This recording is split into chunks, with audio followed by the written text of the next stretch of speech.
तद्भक्ताय नमो नमः। ओम नमो भगवते वासुदेवाय। ओम नमो भगवते वासुदेवाय। ओम नमो भगवते वासुदेवाय। कृष्णाय वासुदेवाय देवकी नंदनाय च नंदगोपकुमाराय गोविंदाय नमो नमः। जय श्री कृष्ण चैतन्य प्रभु नित्यानंद श्री अद्वैत गदाधर शिवासादि गौर भक्त वृंदा। हरे कृष्णा कृष्णा कृष्णा हरे हरे, हरे Ram Ram Ram Hare Hare. Dear fortunate devotees doing Bhakti Shastri with VIHE Vrindavan, we are discussing Sri Isopanisad, and yesterday we completed mantra number 6.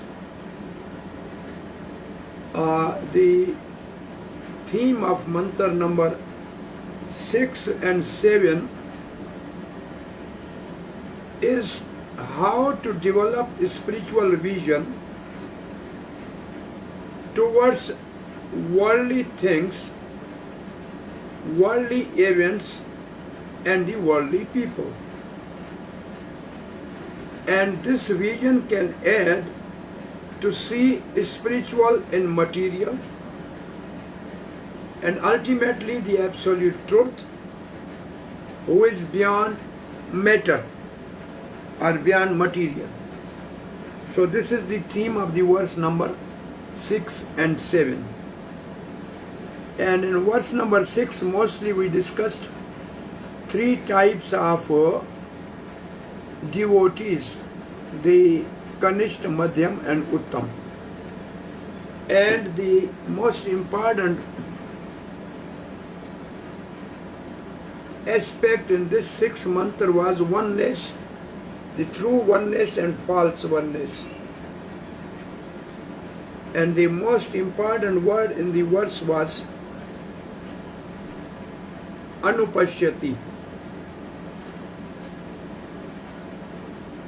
And the definition of Anupashyati means following in the footstep of previous Acharya and understanding scripture in Parampara. That is the simple meaning of Anupashyati. And just for our understanding things in a more elaborate way, we have given the criteria for Kanishta, Madhyam and Uttam, and there is, this subject is in almost all our books, but the parameters are a little different. So today we are starting the verse number 7. The theme is same of the verse number 6. So this verse goes like, Yasmin sarvani bhutani atmaeva bhuta vigyanta vigyanataha tatra ko moha shoka ekatvam anupashyati. Anupashyati, one who always sees. Again I am asking this question because this Anupashyati word was also in verse number 6. So somebody can paraphrase the meaning of Anupashyati from the students? Yes, welcome. What is the, yes. Anupasya means to see through such a bona fide spiritual master. Yes, and to follow in the footsteps of the previous acharyas and to see through their perspectives. Yeah, to follow the previous acharyas, to understand the scripture, Mahajan Yena Gata Sapantha, following. And then there is one more word about Anupashyati. And to see through their perspectives. There is one more word. Yesterday we discussed that part. Somaya Lakshmi Priya. Parampara. Right? There's a word parampara there.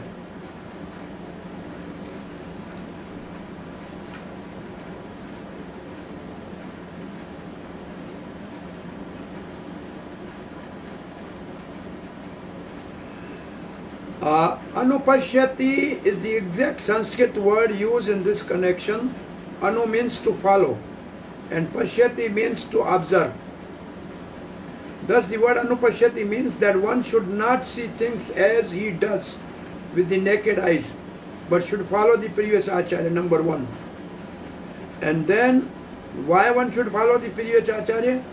Because our vision is defective.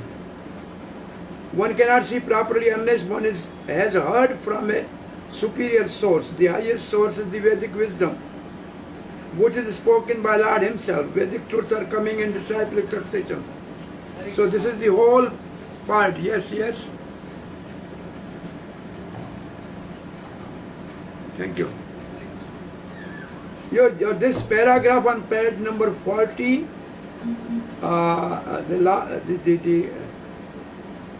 the third paragraph, the whole Anupashyati, you can see, you must write this.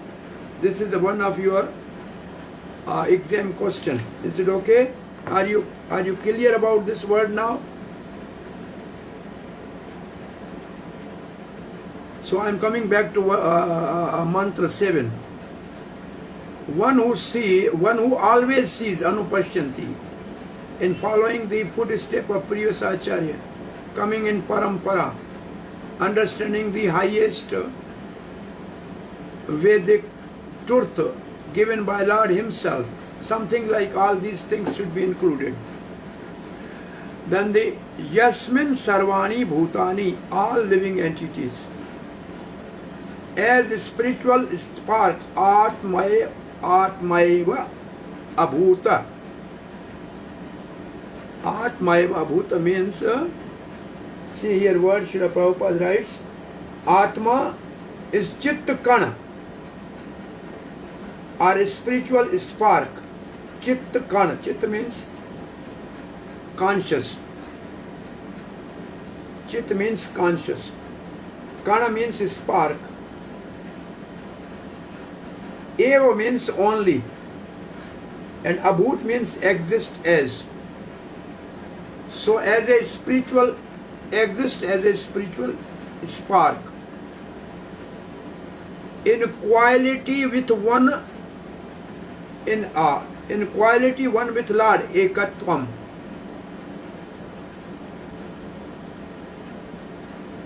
Become a true knower of the things, Vijanataha.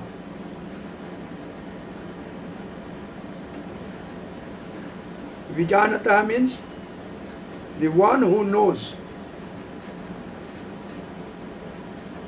What then can be illusion or anxiety for him? Tatra ka moh ka shoka. So the translation is one who always see all living entities as spiritual spark. In quality one with the Lord. Become a true knower of things. What then can be illusion and anxiety for him? Now the connection, link. Mantra 6 spoke of Anupashyata. Mantra 7 will emphasize on how to see with the eyes of knowledge. Generally, eyes of knowledge in Bhagavad Gita, when you discuss, is called Atma Chakshu or Gyan Chakshu. Gyan means knowledge, eyes means Chakshu. Gyan Chakshu. So how to see things, how to see anupashyati with jnana chakshu, are the eyes of the knowledge. Now the breakdown of the purport. Para number 1. Oneness between the energy and energetic. And Srila Prabhupada gave the example of fire with heat and light. Para number 2. Oneness in quality, not quantity. An example given is drop of the ocean and whole ocean. Chemical composition is same quality wise, but quantity wise ocean is unlimited, drop is limited. So the whole main object is ekatvam, but the ekatvam at different level. Para 1 is ekatvam or oneness between energy and energetic. Para 2 is ekatvam or oneness between quality only, not quantity. Para number 2 and 3. Oneness in interest brings enjoyment. And 2 examples are family and nation. Family has a one interest, nation has a one interest, then they will be happy and progressive. So now the ekatvam in one interest. Now para number 4 is separate interest cause shock and moh. So this is the negative aspect of the ekatvam. And the last section, para 5 and 6, become one in interest with God. That is the advice given by Srila Prabhupada in the purport that how can we be free from shock and moh, illusion and lamentation, or illusion and anxiety. So these are the paragraph of this purport. Mostly the most important aspect of the whole mantra is ekatvam. So somebody should read the paragraph number 1. Please read paragraph number 1.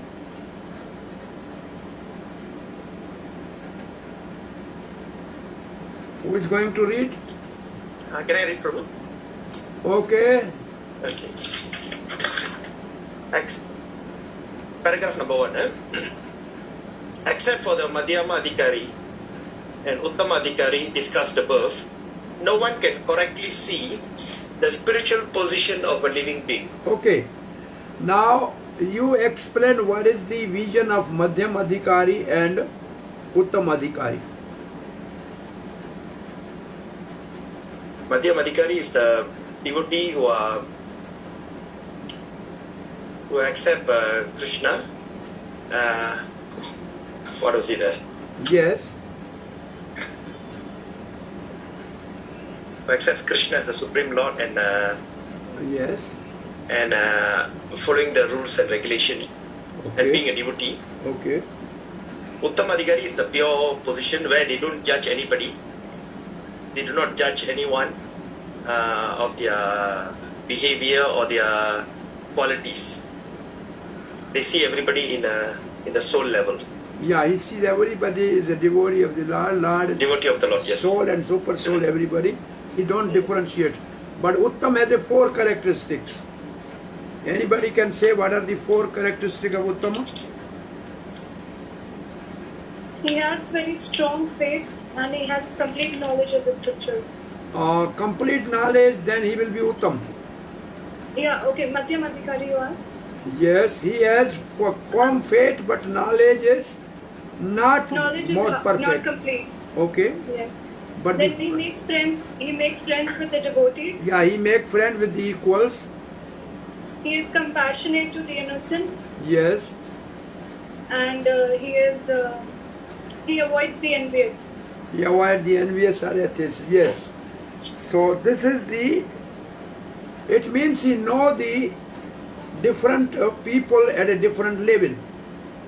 And he's a preacher. And his main business is to bring people to the Krishna consciousness, because then he knows that all the living entities are eternally servant of Krishna. So he wants to bring them to Krishna. Therefore he knows what is the true position of the soul. And Uttam knows all souls are devotees of Krishna. They may not know it, but they are. So this is, therefore Prabhupada has used these two words here. Now you read this. Right. The living entities are qualitatively one with the Supreme Lord, just as the spark of a fire are qualitatively one with the fire. Yet, sparks are not fire as far as quantity is concerned, for the quantity of the heat and light present in the spark is not equal to that in fire. The Mahabhagavata, the great devotees, see oneness in the sense that he sees everything as the energy of the Supreme Lord. Since there is no difference between the energy and the energetic, there is the sense of oneness. Although, from the analytical point of view, heat and light are different from fire, there is no meaning to the word fire without heat and light. In synthesis, therefore, heat, light and fire are the same. Can you see the two words we have discussed other day? The synthesis and analysis. Two way of thinking. Synthesis and analysis. Anybody remembers that? Two ways of thinking. What is called synthesis and other is called analysis. Anybody? Yes, Hare Krishna Maharaj. Hare Krishna Prabhuji. Yes. When we start in the Krishna consciousness, start chanting and following the four regulative principles, but we don't know anything about it. This is synthesis. That's called synthesis. Means we do the things, but yeah. We don't know anything about Krishna consciousness because he told me and I am doing it. It is synthesis. But slowly when we advance in this and we go deeper and deeper and we realize the importance of all these things, that is analysis. We analyze now. We become analytical. What is correct? How I have to follow, and we do it more nicely. So this is analysis. So synthesis makes things work. Analysis helps us to understand how things work. So we have grammar, example of grammar, of flower, of Krishna consciousness, of computer. This we have discussed in mantra number 4, I think. So, by analysis, the fire is different from the heat and light. But by synthesis, they are same.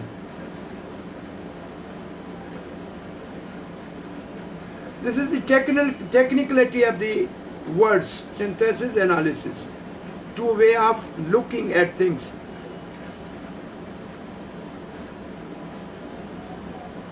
Is it okay? So this is first paragraph. What is the concept of the first paragraph?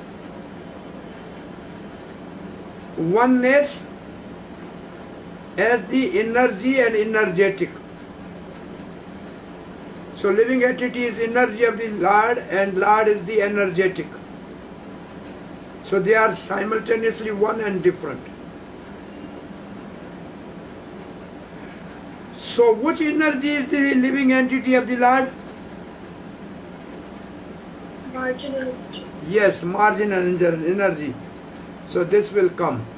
And which analogy is given in this energy and energetic? Which analogy of the fire? Fire and the spark. They are same in quality but different in quantity. Now,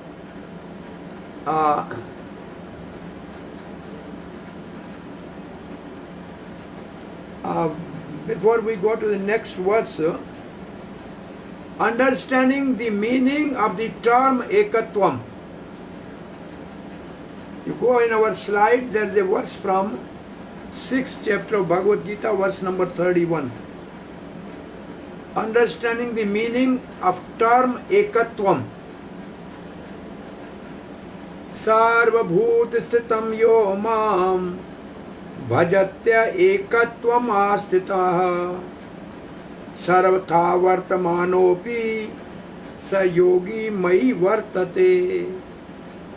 Such a yogi who engages in worshipful service of the super soul, knowing that I and the super soul within all creature are one, remain always in me in all circumstances.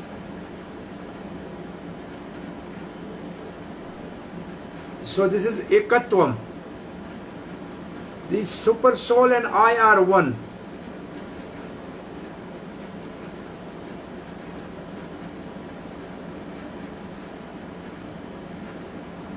Understanding the meaning of term ekatva, Isopanisad. See, you have slide on the board. Yeah, next slide. Yes. So somebody should read the first paragraph of the slide. The Isopanisad advises Ekatvam Anupashyataha, Isha 7. A devotee should see the Supreme Personality of Godhead to be situated in everyone's heart and should also see every living entity as an eternal servant of the Lord. Yeah, this is the vision of a Mahabhagavat.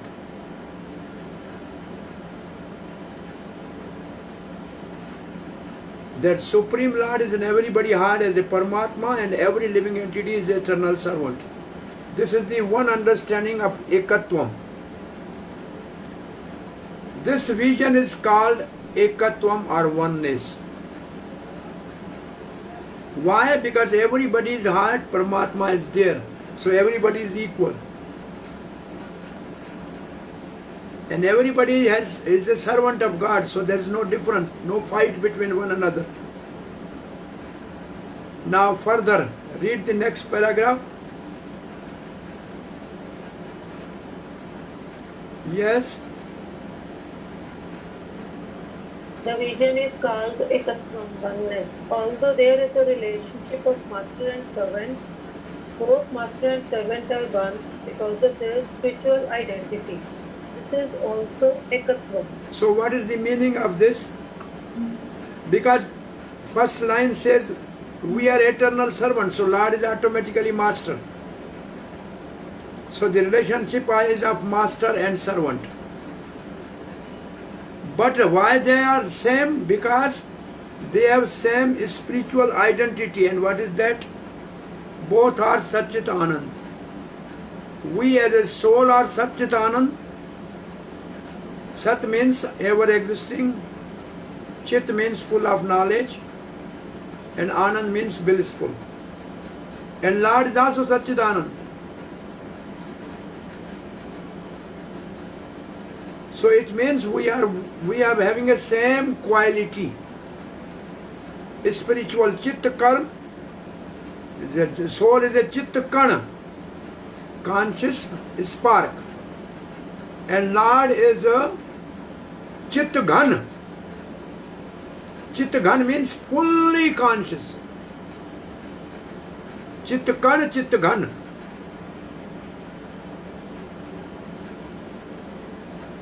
Thus the conception of Ekatvam for Vaishnava is different from that of Mayavadi.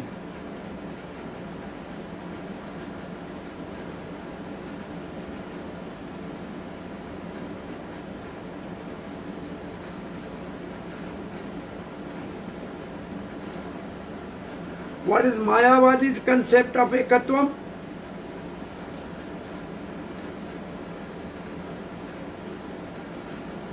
That soul and super soul are one. After that, the soul diffuses into super soul. Yeah, Atma, Paramatma are one. This is one thing. Second thing, the soul merges in Brahm. That's called merge. That's called ekatvam.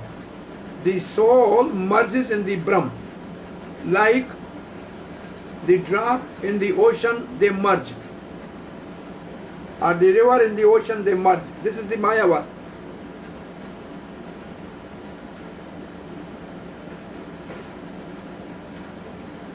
Reference is given if you want to know what is Vaishnava Ekatvam and how it is different from Mayavad.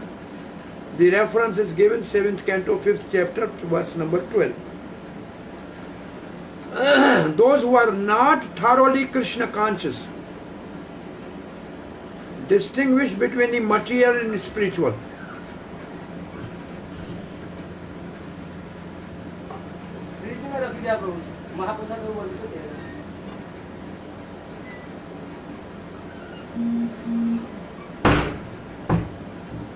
Those who are not thoroughly Krishna conscious distinguish between material and spiritual. But when you are fully Krishna conscious, you see the oneness of everything. Ekatvam anupashyati. This means that you see how everything is related to Krishna.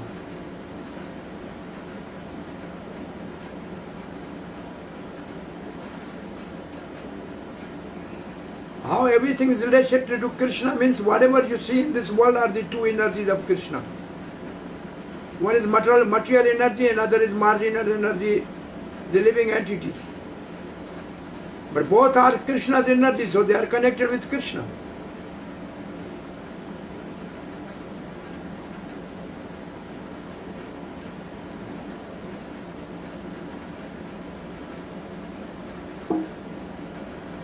Go further.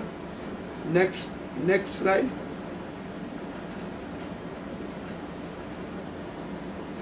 One who always see all living entities as a spiritual spark in quality one with Lord, become a true knower of the things.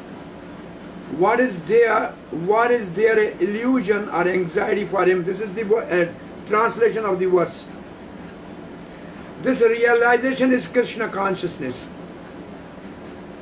There are different kinds of realization, but ekatvam, a qualitatively oneness is always there.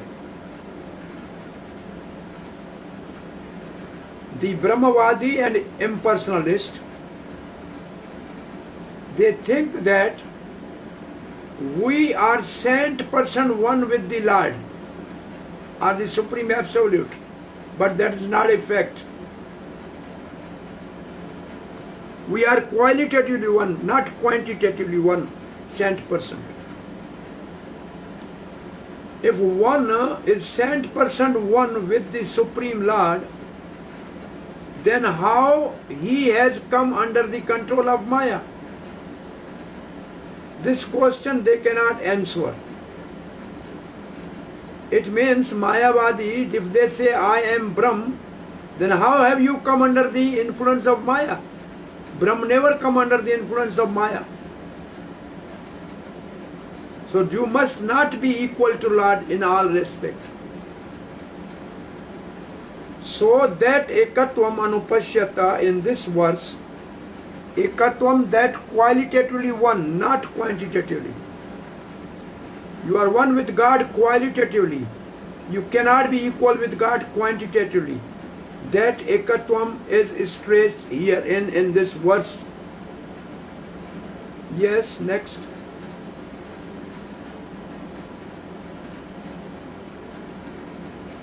Well, this is Durgam Sangamani Tika. This is Tika of our some Acharya commentary. Gyan refers to Atma Gyan. Ishwara Gyan means knowledge of the soul. Knowledge of the Ishwar means controller. And Ekatva Gyan and the knowledge of their oneness.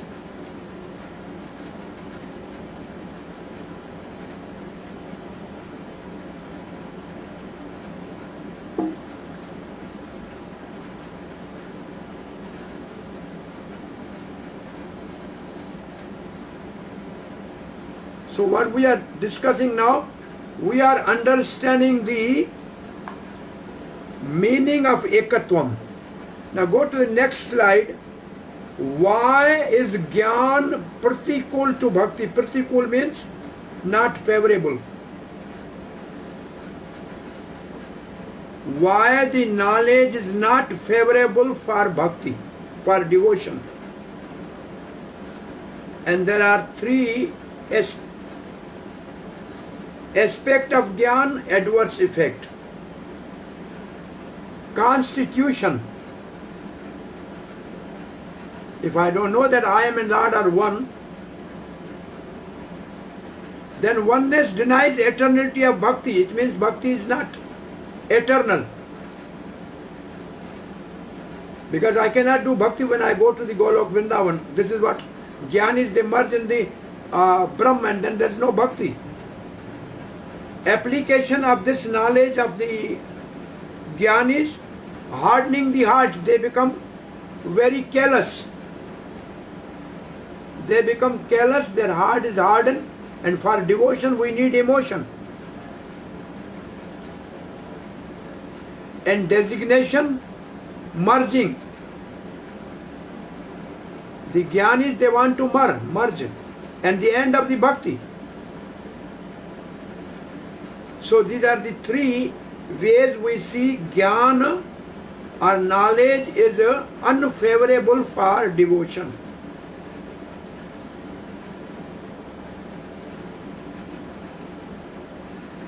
Now go to the next slide. If I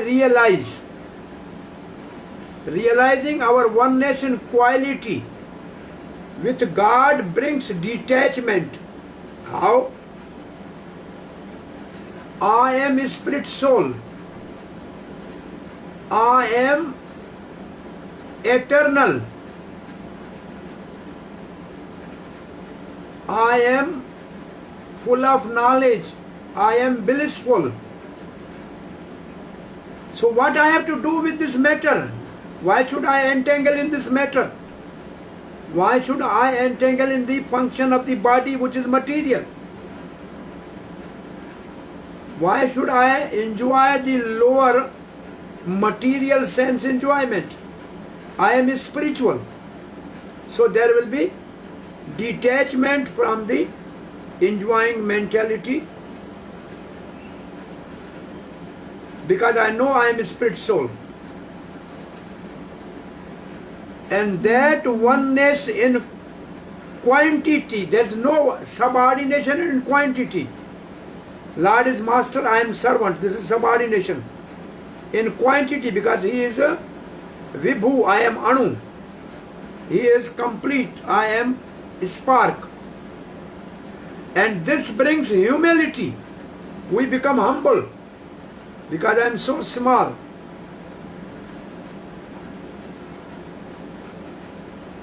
Brahmanand Swami was telling Srila Prabhupada asked, he said, I asked how I can be humble.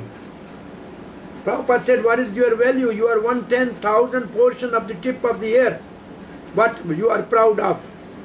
You should be humble when you know your position.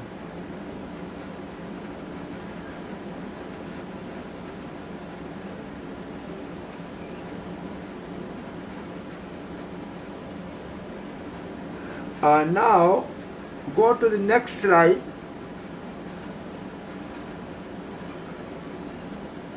Bhagavan and his Shakti means Supreme Lord and his energies, as they are one in a paragraph 1.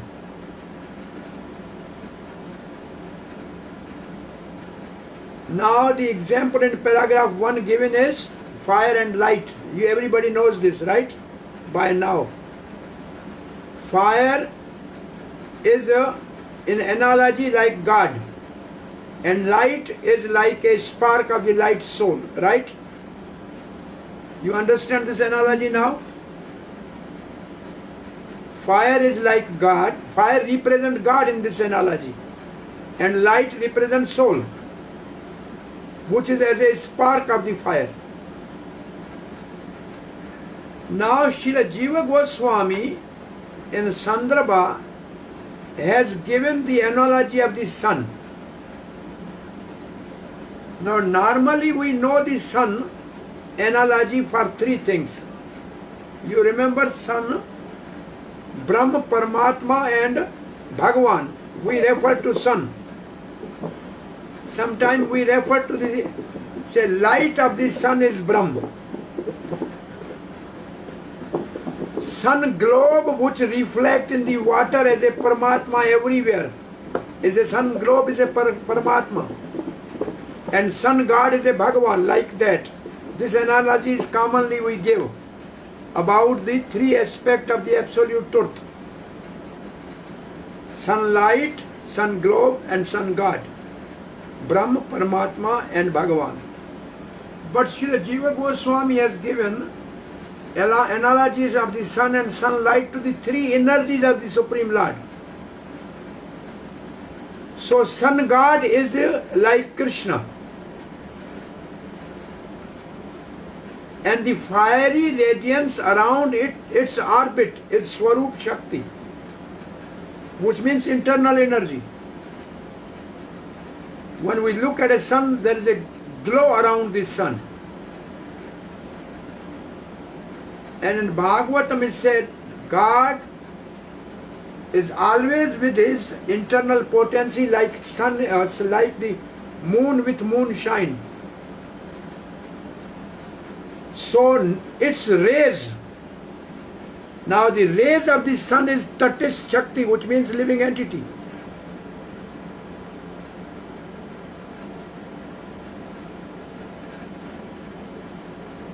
And sun's reflection in the river or in some glass is called Maya or Bahir Shakti. So Srila Jiva Goswami has given another example. We have one example of fire in our book. Another example given by Srila Jiva Goswami is sun. Sun represents Supreme Lord. Its radiance around the orbit is internal potency. His rays are the marginal potency. And the reflection is Bahirang Shakti.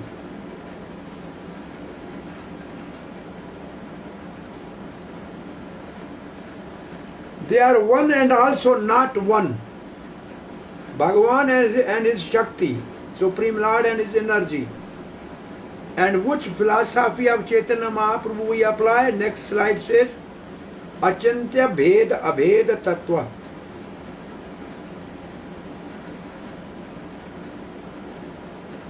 Fire burns. Fire burns. Fire same as yet, different from the power of burning.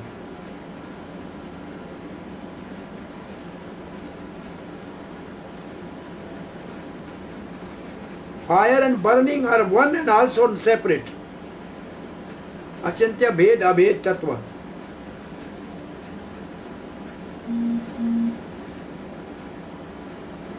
Now go to the para number 2. Somebody should read para number 2. A very lengthy para.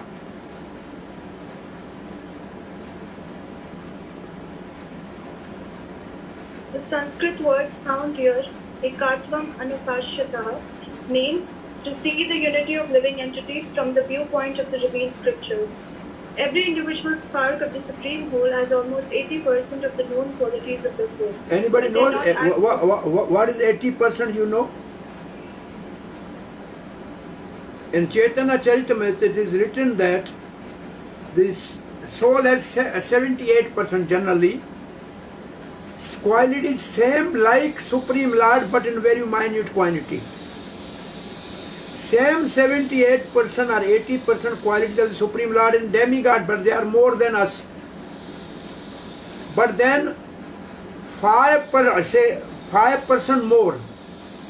5 more qualities are Lord Shiva, which is like 85%, is not exactly percent wise, but he has more 5 qualities than demigod and us.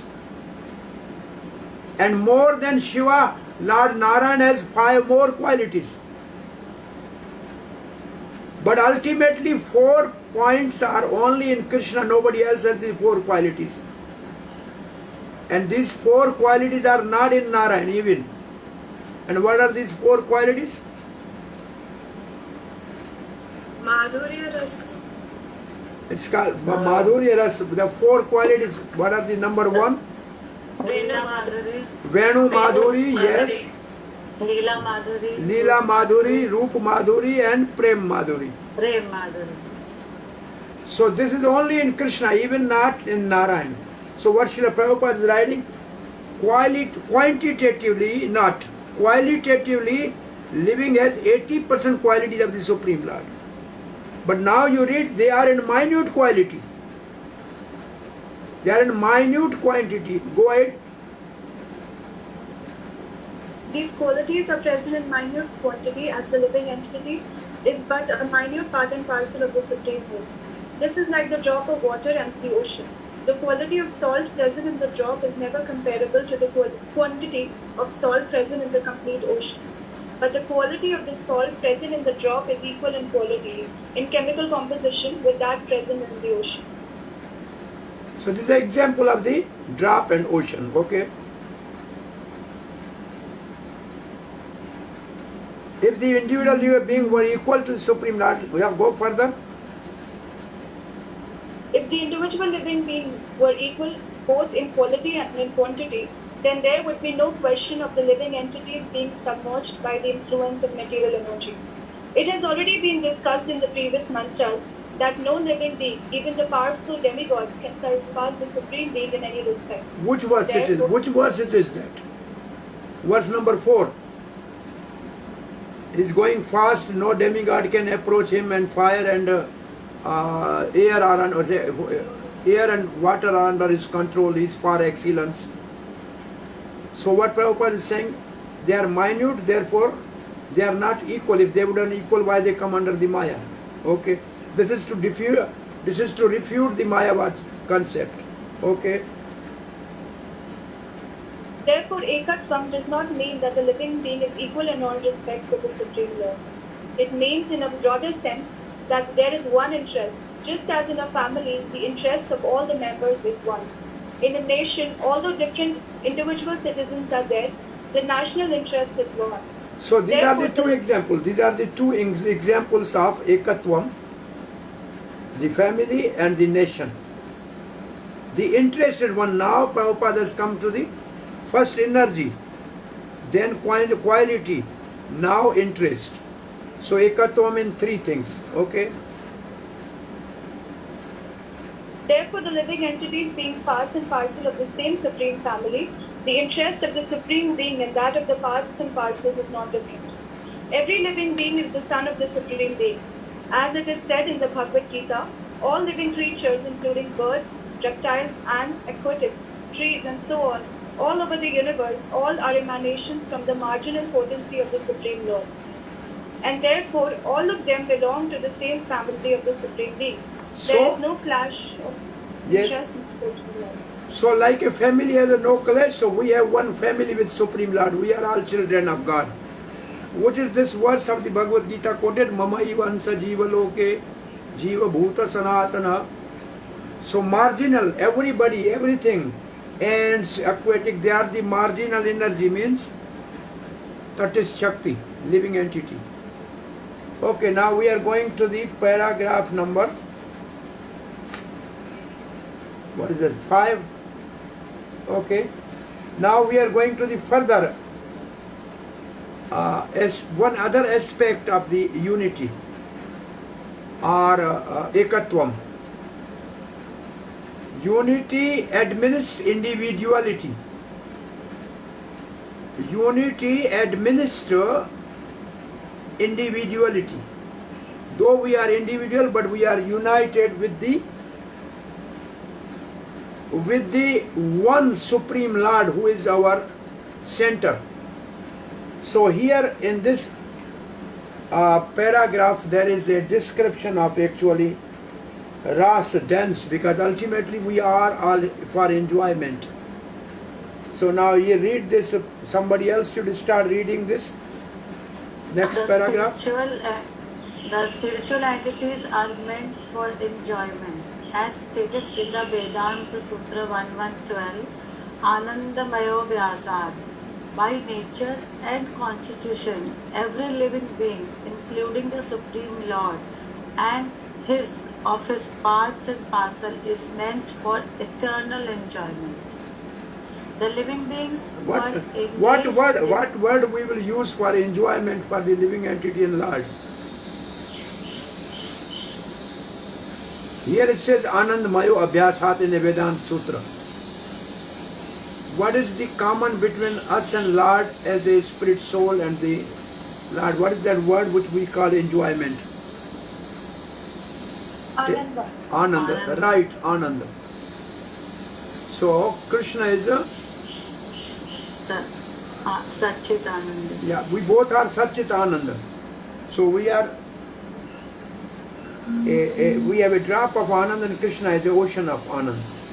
Satchitananda Vigraha. Yeah, Satchit Ananda Vigraha.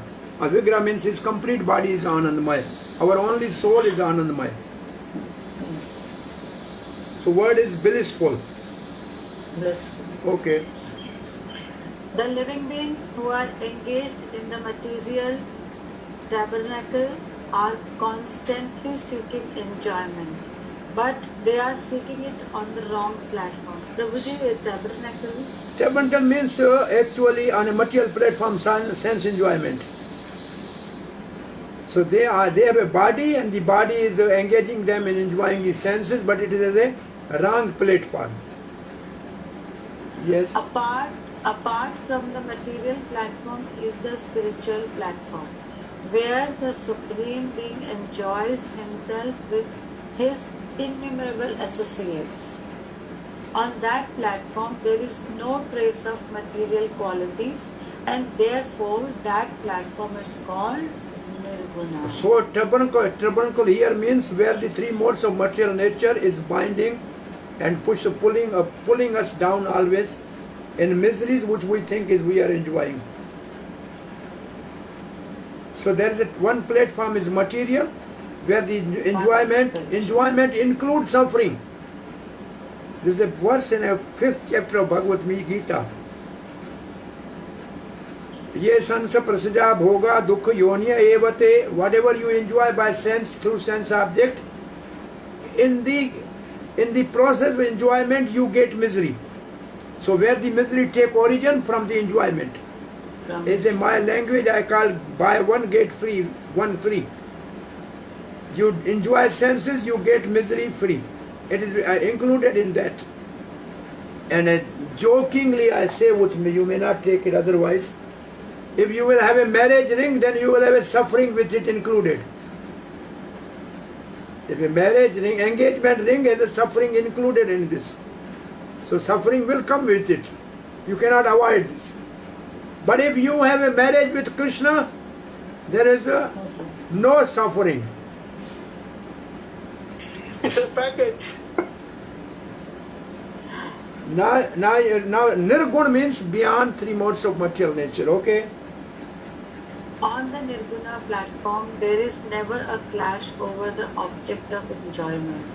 Here in the material world, there is always a clash between different individual beings, because here the proper center of enjoyment is missed. The real center of enjoyment is the Supreme Lord. So object of enjoyment is Supreme Lord.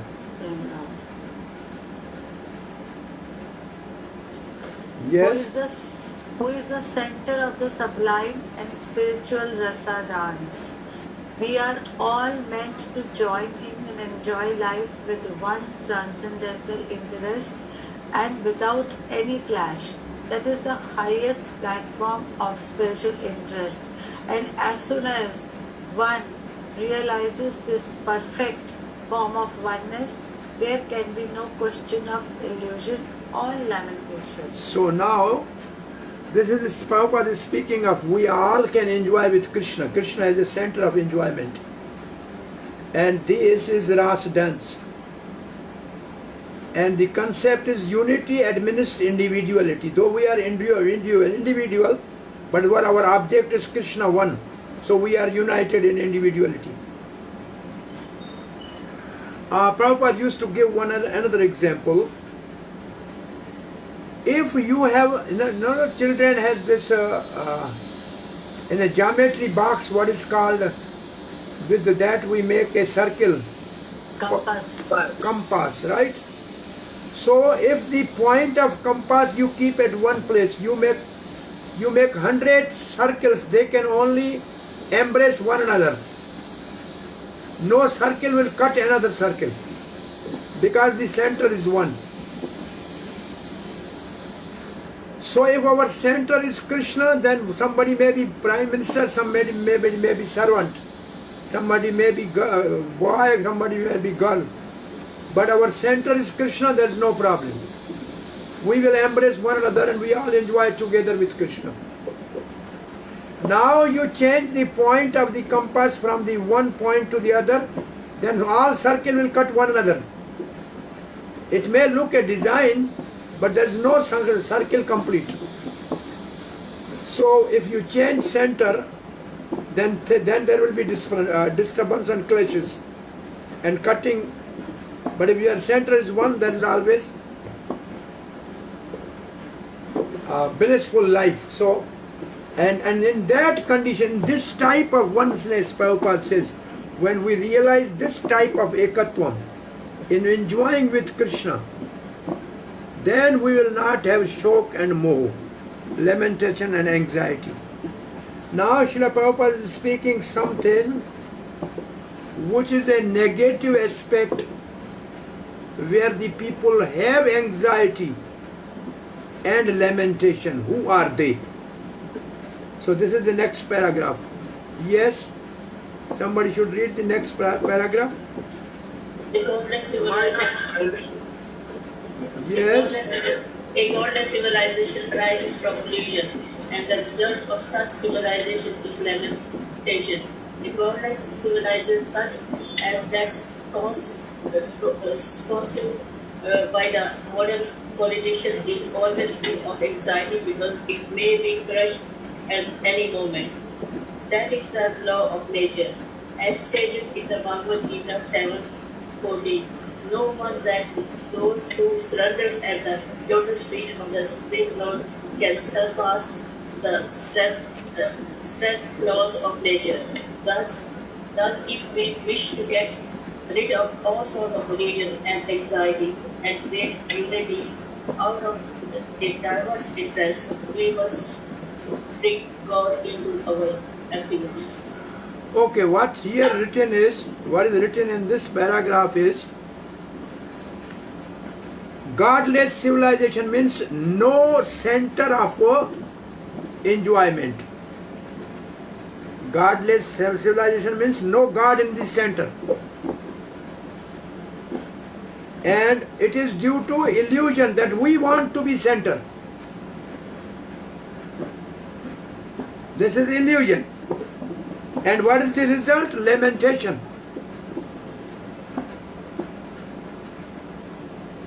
And who is giving this type of illusion? The politicians.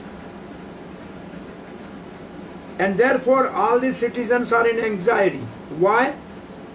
Because ultimately the control is in the hand of material nature, which is under the control of Krishna.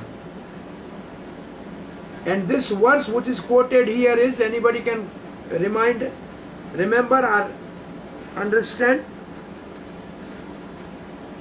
7:14, which is verse anybody can think of? Because by seeing the word astringent laws of nature and word surrender, Devi Esha Devi Esh Gunmaya Mammaya Durtaya Ye Mam Prapadyante Maya Metan Taranti Te. Right. You are right. So who is this who answered this question? Namrata. Namrata Agarwal, from where? Hyderabad, Prabhuji. Okay, thank you. So this is the way If even there is no given verse by word surrender and external law, you have to find out which verse this is. Now the last two paragraphs that we should serve Krishna in Ekatvam. This was our analysis of the whole purport. The paragraph number last 5 and 6 paragraph is result of our activities must be used to serve the interest of the Lord. Now our interest and Lord's interest one will be one. There is also Ekatvam. So somebody should read this.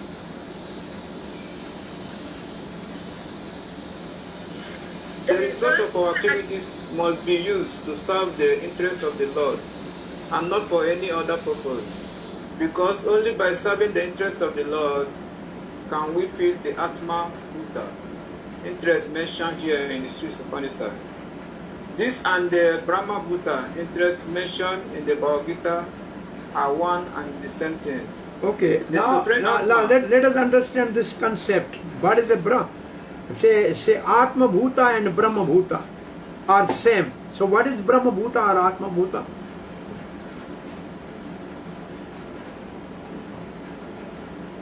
Is a self-realized soul, freed from the influence of modes of material nature.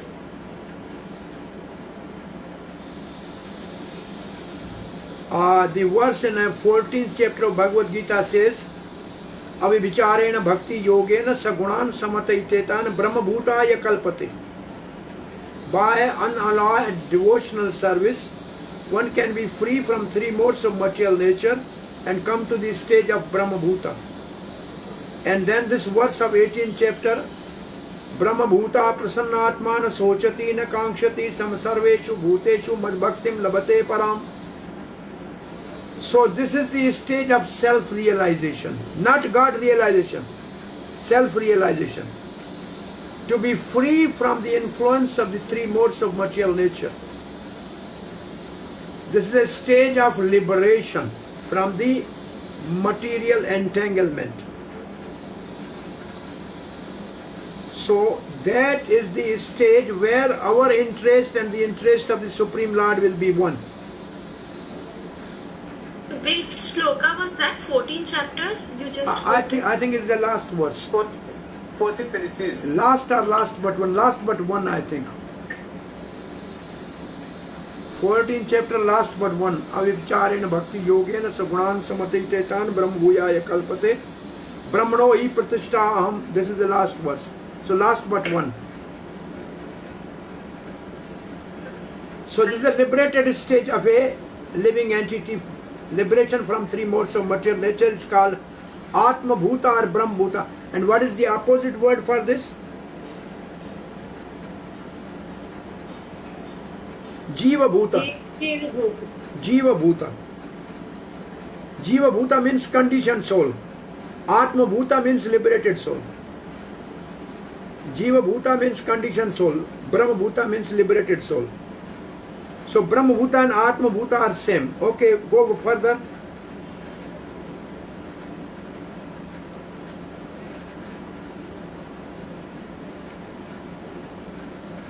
Yes, Supreme Atma. The Supreme Atma or soul is the Lord Himself, and the minute Atma is a living entity. The Supreme Atma or Paramatma alone maintains all the individual minute beings, because the Supreme Lord wants to derive pleasure out of their affection. Okay, this is very nice.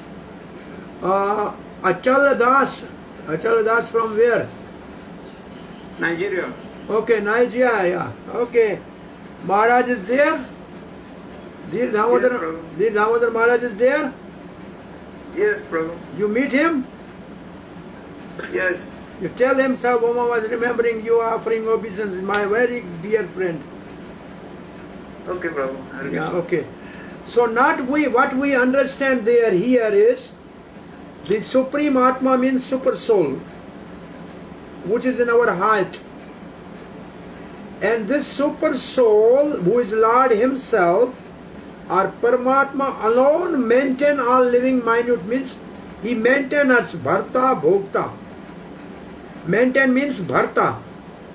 Bharta like husband maintain the family. So Paramatma maintain all living entities. Why?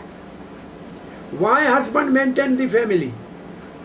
Because he know that I will get love. Because I love the family, they will love me.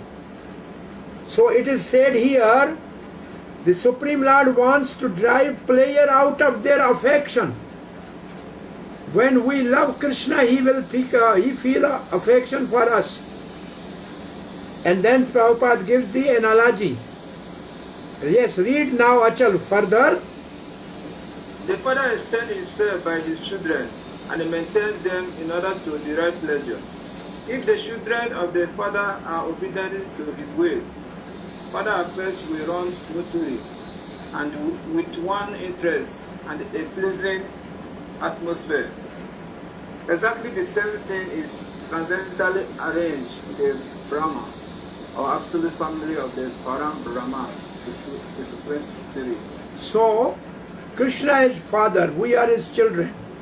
If we obey his order, then he will be happy and there will be happy atmosphere. It means there is a same interest, one interest. We give pleasure to Krishna, Krishna will be affectionate to us. And now the last paragraph. Same thing. Using our interest and Krishna's interest at a one platform. Then we will be happy. You read the last paragraph and then we'll go to the next verse. Oh, who will read this? The Parabrahm is as much as person as individual entities. Neither the Lord nor the living entities are impersonal. Such transcendental personalities are full of transcendental bliss, knowledge, and life eternal. That is the real position of spiritual existence, and as soon as one is fully cognizant of this transcendental position, he at once surrenders unto the lotus feet of the Supreme Being, Shri Krishna. But such a Mahatma or great soul is very rarely seen because such transcendental realization is achieved only after many, many births. Gopika, Hare Krishna. Hare Krishna. So you are sister of Shruti? Yes, sir. Oh, she told me, sir, you are staying in Surat right now, right? Yes, sir. So which verse do you think Prabhupada is quoting right now? What you are rearing, such Mahatma is rare. It takes many, many life. Anybody can guess which is this verse? Right, Nimarta. Bahunam janmanam ante jnanvan mam prapadyante vasudeva sarvamiti samatma sadurlabha. This is 7 chapter 19 verse, I think. Somebody should check this verse, make it is right. I have told the right number or not? Yes, 719. Okay, so this is the verse here. So why Prabhupada has quoted this? Because he said there is no difference between the individual soul and super soul or person. They are not impersonal. So who says they are impersonal? Who says the God is impersonal? Gyanis. Gyanis. So who is the real true Gyani? True Gyani is one who comes after many life to the understanding that Krishna is the Supreme and surrender to him. So this verse which just Nimarta reminded, which is the verse? Bahunam janmanam ante. This is the single verse of Jnana Yoga in Bhagavad Gita. If somebody say which is the single verse about Jnana Yoga in Bhagavad Gita, this is the single verse. This is the highest limit of the Jnana Yoga. So, we are individual. And God is also individual. And Jnani said, we merge in one. So that is not true Jnani. This is true Jnani, a Mahatma. Here it says Mahatma is a great soul. Mahatma, a great soul. Now read the last few lines and then we see the 2 more slides and then go to the next verse. Once, yes, come continue, Gopika. Once it is attained, however, there is no longer any illusion or limitation or the miseries of the material existence or birth and death, which are all experienced in our present life. That is the information we get from the mantra of the Isopanisad. Okay. Now you go to the 2 more slides in our these are the 2 verses, the river and ocean metaphor. What the Mayavadi Jnani say, we as a soul merge into the Brahma like the river merge in the ocean. But we have 2 Bhagavatam verses where river merging in the ocean is not impersonal. So these 2 wonderful quotations from Bhagavatam, one is 329:11, Madaguna Shruti Matrena Mai Sarva Guyasya Manogatiranavichyanna Yatha Ganga Ambaso Ambudo. Because the mind, by hearing about my qualities, flow continuously to me, the Supreme Lord residing in the heart of the people, just as the Ganga goes towards the ocean, flows towards the ocean. Here, Krishna is like an ocean, and the devotees are rushing to meet Krishna,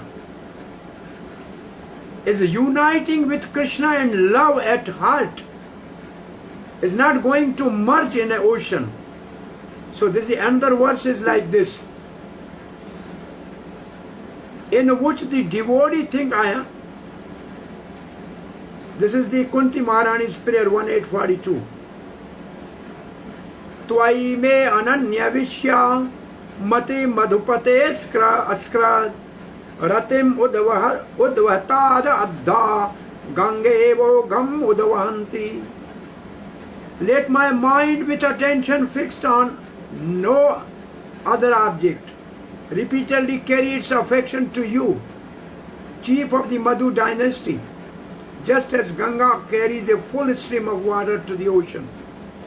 So means all my affection is for Krishna. My affection is like a river and Krishna is like an ocean. And the previous verse says,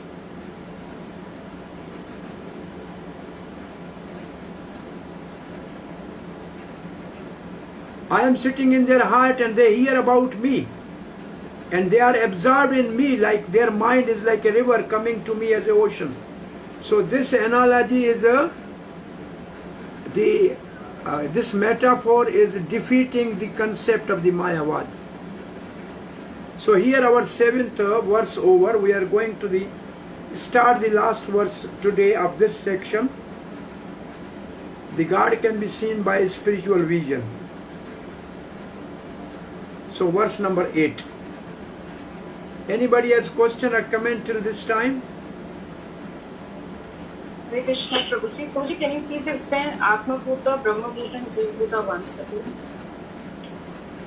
See, Atma Bhuta and Brahma Bhuta is one and same, which means liberated from 3 modes of influence of 3 modes of material nature.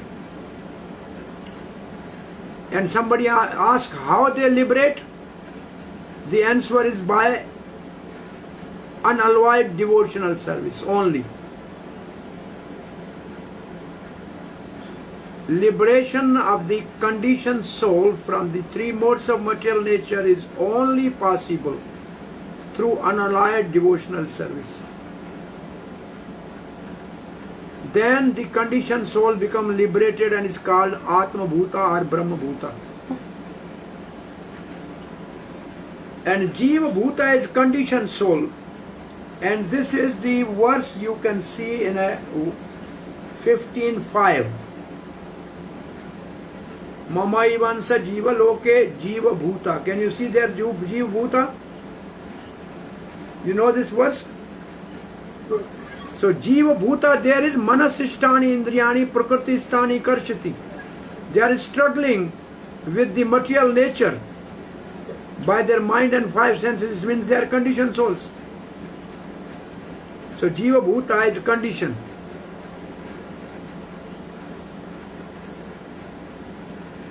Now this is my understanding. You know, bhoot, another, I think maybe Western world don't know bhoot, ghost. You know ghost? Bhoot is called ghost. You all know the ghost? So somebody is hunted by a ghost, then he don't recognize himself. He recognizes himself with ghost. Right? If some girl is hunted by a male ghost, then she speak like a male. And if a male is hunted by a female ghost, she will act as a female. So jiva bhuta means we are hunted by material body and we identify with the body. So we are ghost hunted by the body. Body is a jiva bhuta. We think I am body, I am not soul. Though I am soul. So I am hunted by the body, or bodily concept. Now Brahma Bhuta is very nice understanding. Now I am hunted by God, Brahma. So I think I am Krishna's. I will work for Krishna. So there is a perfection, there is no problem in this type of Bhuta. Brahma Bhuta is no problem. This is my understanding, it's not, this is my own way of explaining things. Brahma Bhuta means I identify with Krishna. All my interests are with Krishna because I am Brahma Bhuta now. I am connected with Krishna. So I am hunted by Krishna, is no problem. If you are hunted by love of Krishna, what is the problem? No problem. You are free from the anxiety, lamentation, shock and moh.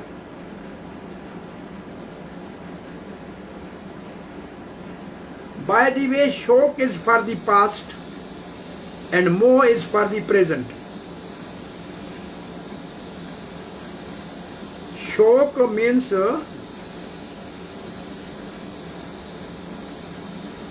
shock. You know, somebody dies, we go to their house, we call shok sabha. Shok means shok means lamentation. It is for the past, things of the past. And moh is in the present. In present I want to achieve this, I want to get this, is a moh. And fear is for the future.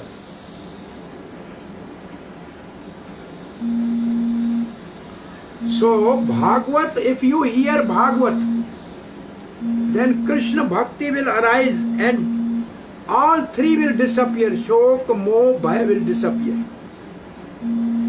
Here shok and moh disappears.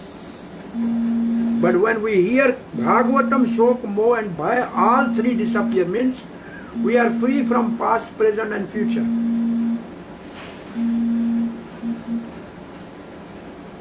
Okay, go to the next verse. Hare Krishna Prabhuji, I have a small question. Yes. I have a small doubt on what you just spoke. Prabhuji, you said that we can attain the stage of Brahma Bhuta or Atma Bhuta only by unalloyed devotion. So my question is that even the Gyanis can attain that stage. Right? Jnani, when we say word, okay, complete, you first complete. Yeah. The end result of the Gyanis is to merge in the Brahman, the effulgence. So it's also a kind of liberation. I mean, that's another thing that they fall down again, but they get liberation at the end of their process. So I mean, So my answer is that when we say word jnani or knowledge, that is in mode of goodness. So still he has an influence of mode of goodness. Sato sanjayate jnanam. When we are in mode of goodness, we have a knowledge. And sukha sangan bandhayate, and we are bound by happiness. So jnanis are at the most in mode of goodness. They cannot go beyond 3 mode of goodness. They have to give up mode of goodness to reach to the impersonal Brahma, which is very difficult. So, to be free from 3 modes of material nature, Bhagavad Gita says only Jnani needs many, many births to come to this stage. Bahunam janmanam ante. But the devotees immediately by devotion in this very life get association of Supreme Lord. Jnani do come to their state, but after many life, when they add bhakti to their jnana, without bhakti to the knowledge, they will never come above 3 modes of material nature. They will only come till the mode of goodness. Fine. If not Yes. done, can that be done by close of business today? Who is there? Who is unmuted? Anybody has any other question or comment? We should go to the next. Hare Krishna Prabhu. Govardhan Dari, yes. I was listening one class where Srila Prabhupada this morning where he said that Bhakti devotional service starts in the stage of Brahma Buddha. Yeah, right. So that means that before reach the stage of Brahma Buddha, how we call the activity of devotional service? Oh, what you are saying is this is second part of this verse. Brahma Bhuta Prasanna Atmana Sochati Na Kankshati.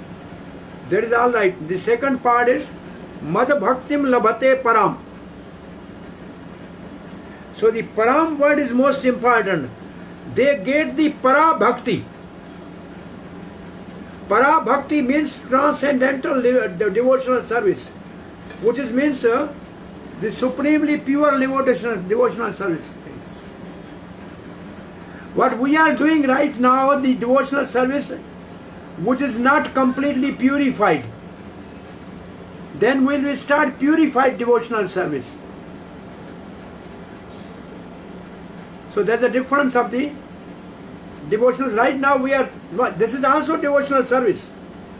That devotional service will be at the stage of bhav and prem, is a pure devotional service with a purified senses and purified consciousness. Now what we are doing devotional service with the material senses. So this is when we will be free from this concept. So after Brahm Bhuta, the pure devotional services start. This will continue in the spiritual world also. When we go to Golok Vrindavan, still we will have this service with us. That is Para Bhakti. Para Bhakti means transcendental devotional service and a transcendental platform, which is called Nirguna in our purport, and which is the platform of a rasa dance.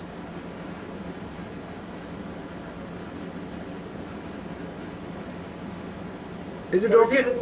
Will we ever be free of this material devotional service? Yes. By practicing bhakti, definitely. What we are doing right now is sadhan bhakti. And when we cross the stage of anarth nivarti, which take a lot of time, anarth nivarti means getting free from the anartha apradhas and some enjoying mentalities. When we'll be free from that, then it's like now we are climbing uphill, which we cannot go fast, because anarth nivarti is like climbing hill. But when we reach to the top of the hill, anarth nivarti nishta, then we can just slide down immediately to the asakti and prem. So right now we are struggling because we are climbing uphill. in a devotional service. So it takes a time and takes a effort and energy. But once we reach to the top, then we will glide down, no problem. Is it okay? Prabhuji, I have one. Yes. Yes, Prabhuji, I have one more.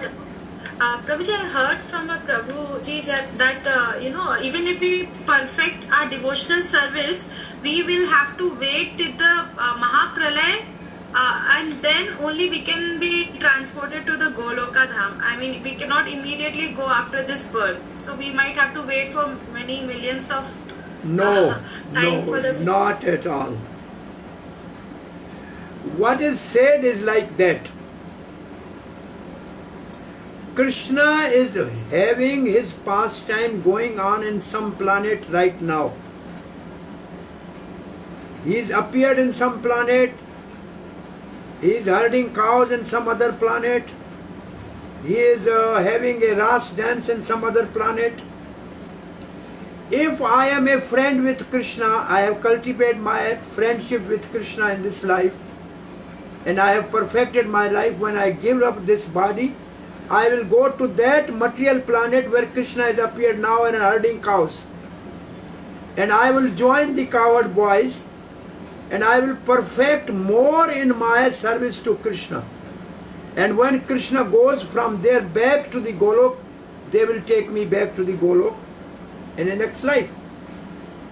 If I have a Madhurya Prem with Krishna, I want to love like the gopis, then if I follow some gopi, and then after leaving this body, I go to the planet where Krishna is performing ras dance.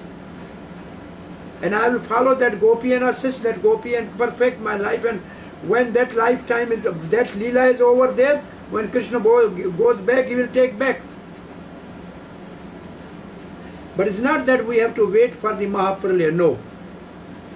Bhagavad Gita said, Krishna says, Bhavami Nicharat Parat Mayaveshit Chetsam Mitu Sansara Sagarat. I will immediately pick him up from the material ocean.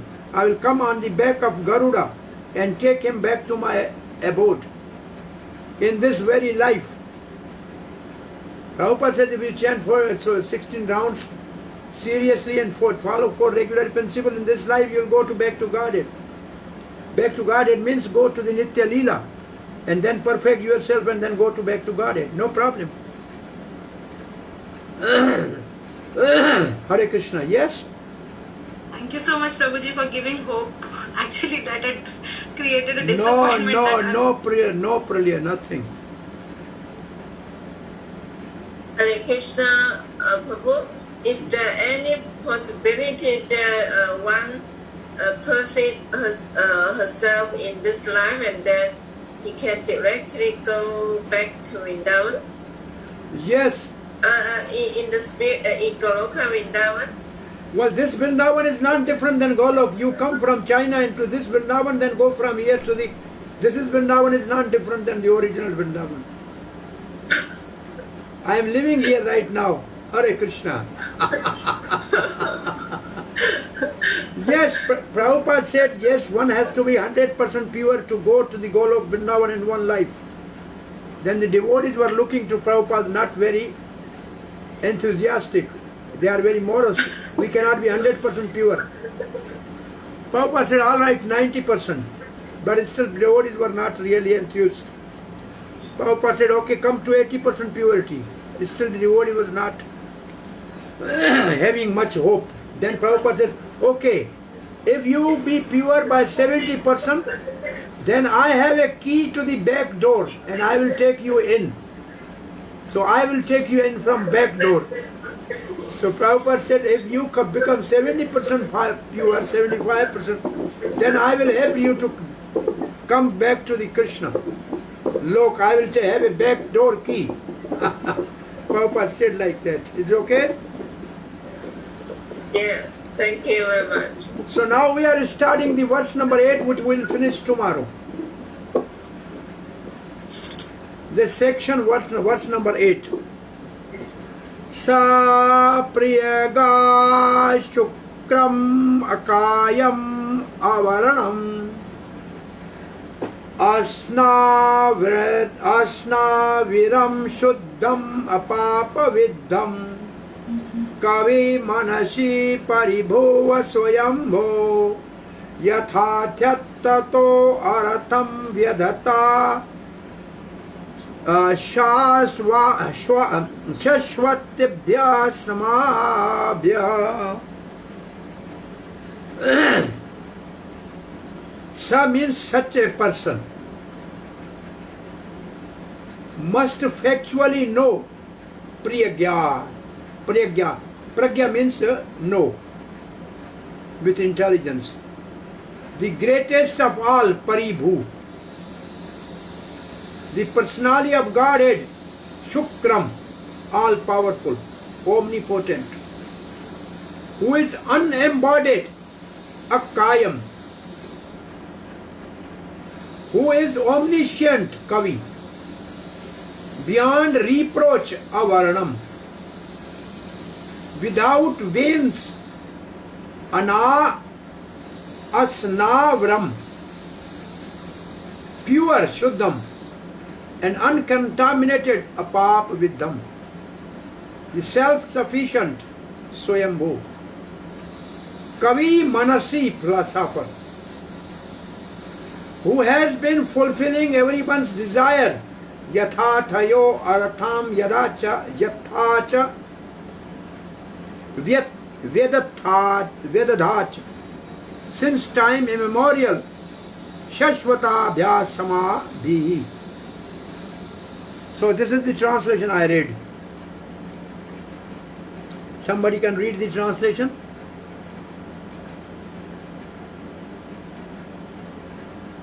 Such a person must factually know the greatest of all, the personality of Godhead, who is unembodied, omniscient, beyond reproach, without veins, pure and uncontaminated, the self-sufficient philosopher, who has been fulfilling everyone's desire since time immemorial.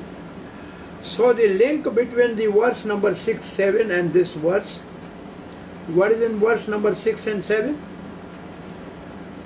The both verses spoke about how to develop a spiritual vision, to see people, events and things in this world. When we can see spiritual in material, then one can see spiritual beyond material. So now verse 8 enumerate how we realize with spiritual vision the attributes of the supreme reality. So in this verse there are spiritual attributes of supreme reality. Now the breakdown of this, so what are the, now first we have given the list of the spiritual attribute of the spiritual being. So Lord's characteristics mentioned here are 10. In this verse there are 10 characteristics of the supreme entity. Number 1 is not material body, akayam. Number 2 is shukram, omnipotent. Number 3 is cannot be subjected to criticism, avaranam. Number 4, no veins, asanaviram. Number 5, pure, uncontaminated, shuddham apapaviddham. Omniscient, kavi. Philosopher, manishi. Greatest of all, paribhu. Self-sufficient, swayambhu. Who fulfill everyone's desire, yatha tathayo, yatha tathayato, arathan vyadhat. Now there is a breakdown of the whole purport. the first and second paragraph discuss Akayam, unembodied, one character. It also describe Ashnaviram, without veins. So the two characters are discussed in paragraph 1 and 2. Paragraph 2 and 3 and 4 discuss omnipotent Shukram Lord, Shukram. And paragraph 5 and 6 describe Yatha Tathayato, Yatha Tathyato Arthaon, fulfiller of all desires for all living entities. Para number 7, Paribhu, Supreme. Para 8, Swayambhu. And last paragraph, Shuddham, antiseptic. And Pap Vidham, prophylactic. So today, we will discuss only the first paragraph now.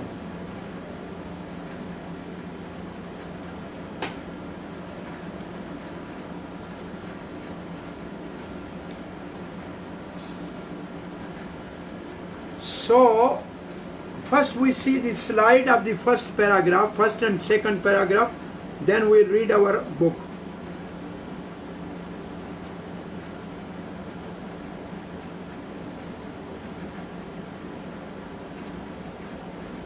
Okay, see, open your, is there displayed there? Yeah, next, and next, move on.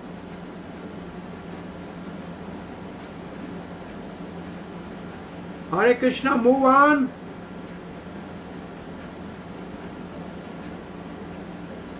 This we have done, go to the next.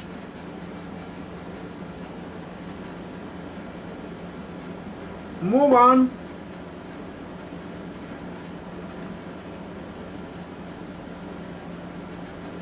This we have done, go to the next.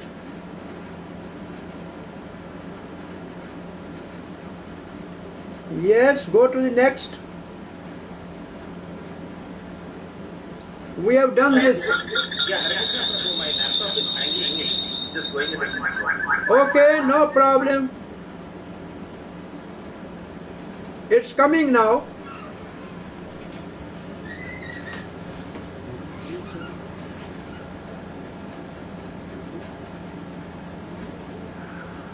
Okay, this verse describes God as Akayam, having no body, and then as Asnaviram, having no veins. If God has no body, why is there a need to describe that he has no veins? If you say somebody has no cloth, then why you say he is wearing tie? So there must be some reason.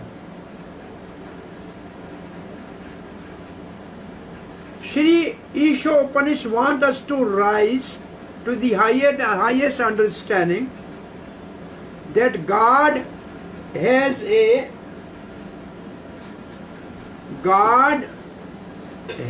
special kind of body that has no veins.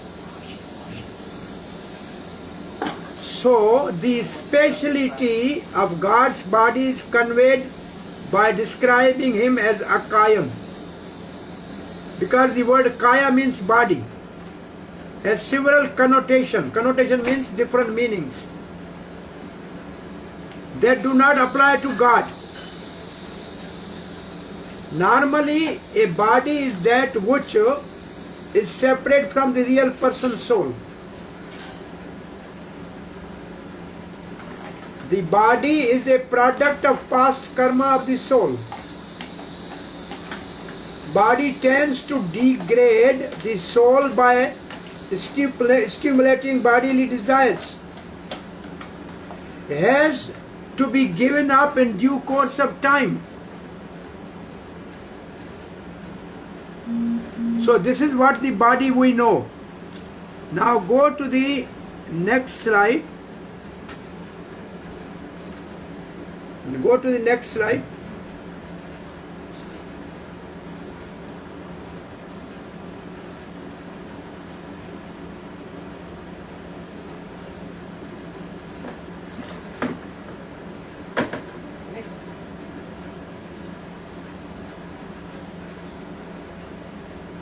Yes, yeah. None of these apply to God, whose body and soul are non-different, who has no karmic past, who is never degraded, whose body is eternal. Because we tend to superimpose our material conception on God, the scriptures sometimes use negative words like akayam to emphasize that God does not have any body like ours. Next.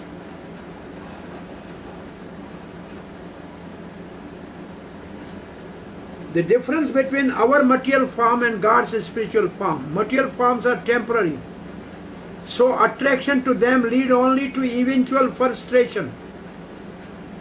But God's form is eternal, so attraction to Him, to His form, leads to ultimate fulfillment. The negative scriptural statement that God doesn't have a form like ours save us from the frustration, and positive scriptural statement lead us to fulfillment. Okay, next.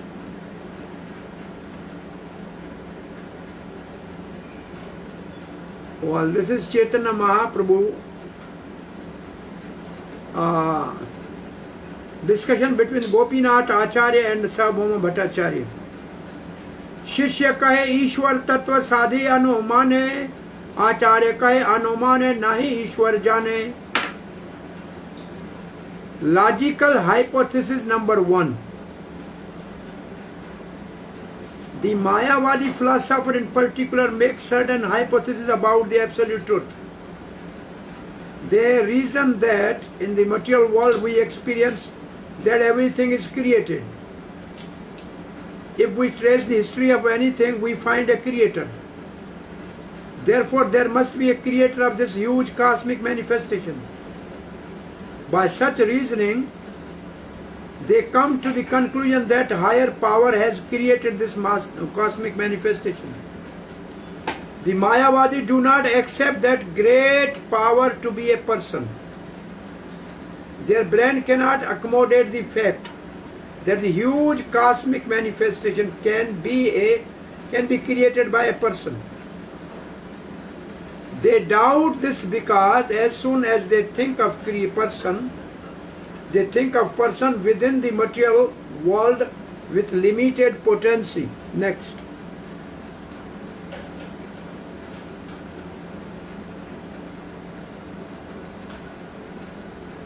Yes, next.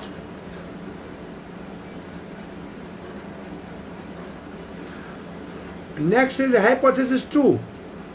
Sometime Mayavadi philosopher will accept Lord Krishna, Lord Ram as Bhagwan, but they think of Lord as person having material body.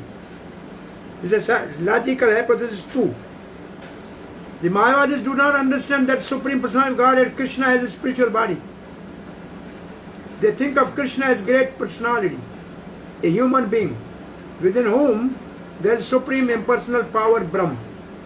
Therefore, they finally conclude that impersonal Brahm is supreme, not the personality Krishna. This is the basis of Mayavad philosophy.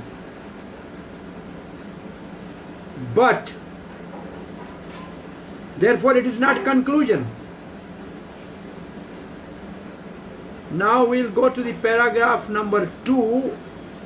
Not now. Now you read our first paragraph. Somebody should read the first paragraph.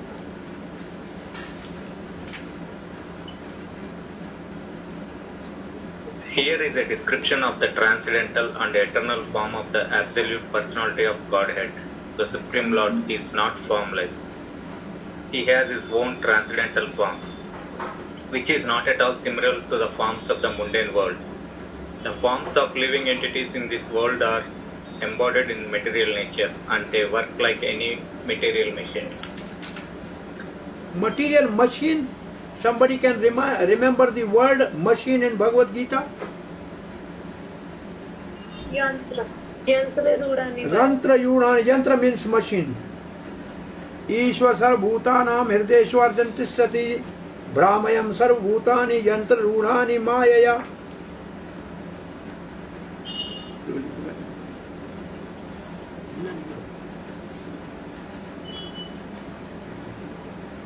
Yes. Tu डब्बो एक में प्रसाद juice भी हरे कृष्ण सारी. Yeah, continue, Prabhu, continue. The anatomy of a material body must have mechanical construction with veins and so forth, but the transcendental body of the Supreme Lord has nothing like veins. It is clearly stated here that he is unembodied, which means that there is no difference between his body and his soul, nor is he forced to accept a body according to the laws of nature, as we are. In materially conditioned life, the soul is different from the gross embodiment and subtle mind. For the Supreme Lord, however, there is never any such difference between him and his body and mind. He is the complete whole, and his mind, body, and he himself are all one and the same. Okay. So anything in front, this purport, anybody has anything to ask in this purport?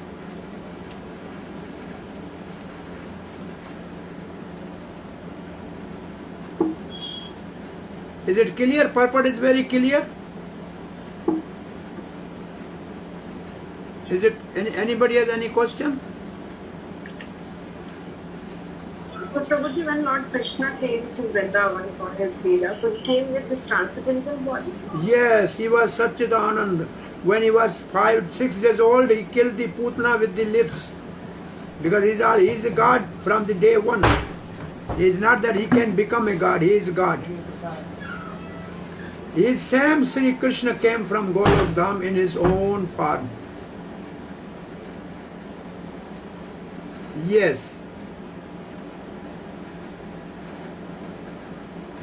Hare Krishna Prabhu. Yes. Because sometimes you are mentioning about the Abrahamic religions. You know, in the Christianity, the way how God is described physically is like one very old man sitting in a throne with long white beard, like that.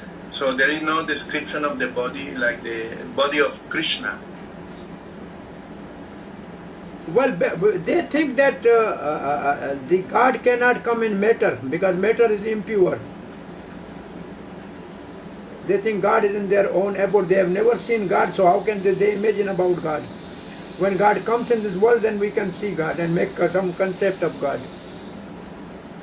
So yesterday we gave the example of elephant, child cannot reach.